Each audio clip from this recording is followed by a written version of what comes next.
Ladies and gentlemen, the business team is back and it feels great. I took a couple weeks off to recalibrate, reevaluate what's most important to me in life, making an absurd amount of money, of course, which is why I'm back with a fresh idea. And this time, everything is going to be different. The origin story, the strategy, the raise, the acquisition, and most importantly, the conclusion. Sorry about that. I'm just feeling fresh. I got a chip on my shoulder now. I can smell blood in the water. It just gets me pumped up. So let's talk about business. My last 3 projects that I started were joke extensions for a desktop application that lots of coders use every single day called VSCode. Starting back in October of 2020, I introduced VSCode stories to the world, which took Instagram-style stories and stuck it in VSCode so you could share what you were programming every day. Despite having somewhat of a rocky start where the platform got flooded with, let's just say, not coding related content, it had a pretty happy ending where I was able to sell the company for $9,000. This inspired VSCode, which was released December of 2020 and brought Tinder-style dating to programmers, where you swipe left and right on code snippets to find your soulmate. Believe it or not, a few couples actually met on VSCode, and at least one of them has the potential to become a marriage, which would just be wild. The best part for me is just imagining these couples explaining to other people how they met on a coding dating app. So yeah, it was kind of love at first sight when I saw her use depth first search to check if the graph was disjointed and O of n cubed time, and her variable naming was immaculate. At that moment, I knew deep down that she was the programmer for me. For a hot minute, I did consider pivoting it to something more serious, like swiping left and right on jobs, but then I realized it's just a worse LinkedIn and just moved on with my life. In February of 2021, I attempted to release VSCode Clubhouse, which is basically just a fancy group phone call where you can grant people permission to speak if you like them. But I couldn't actually get to work in VS Code, so I just pivoted it to a website called Dogehouse. A big difference with this project is it was something I wanted to use. With VSCode, I didn't want to use it to get a coding girlfriend, but with Dogehouse, I actually wanted to do podcasts and AMAs on it. So instead of abandoning Dogehouse after a week and just leaving it as a joke like I did with my last 2 projects, I continued to work on it up until pretty much a couple weeks ago.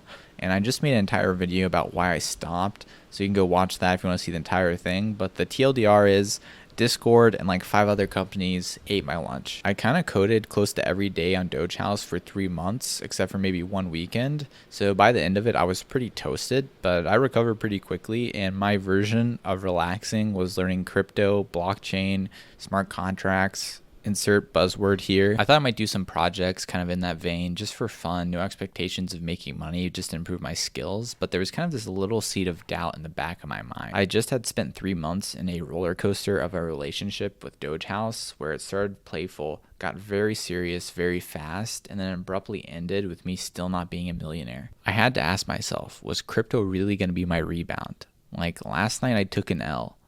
Was tonight I going to bounce back with crypto? Pretty much that was the plan, at least until Arizona happened. I was visiting some friends, and one of the things that I did was get a tarot card reading. And yes, I'm talking about the thing where you draw cards and it tells you your fortune. How it worked is I asked the deck of cards a question. How would I feel starting my next startup?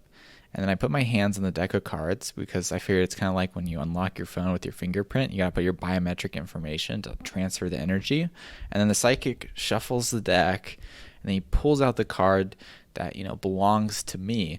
And they do a whole spiel about, things that, this, that. And the TLDR is the startup was going to go poorly and I was going to be in a creative block for a while. Yeah, kind of a Debbie Downer if you ask me. But I was like, what the heck? I'll ask you another question. So this time, okay, you don't like me starting a startup. So then I was like, how would I feel if I co-founded or joined a startup?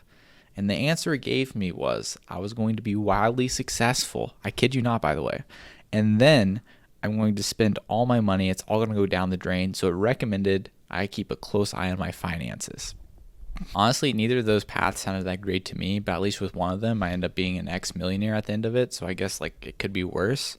Though I'm a logical, reason-driven engineer. I don't put any faith in tarot cards anyway, right? Anyway, I went outside with the hopes of touching some grass, but unfortunately there isn't any in Arizona, so I had to settle for touching some big red rocks while I was in Sedona. I'd love to tell you that while I was out there in nature that I found a deep respect for my surroundings, which allowed me to do some reflection and really figure out what I'm going to do next in my life.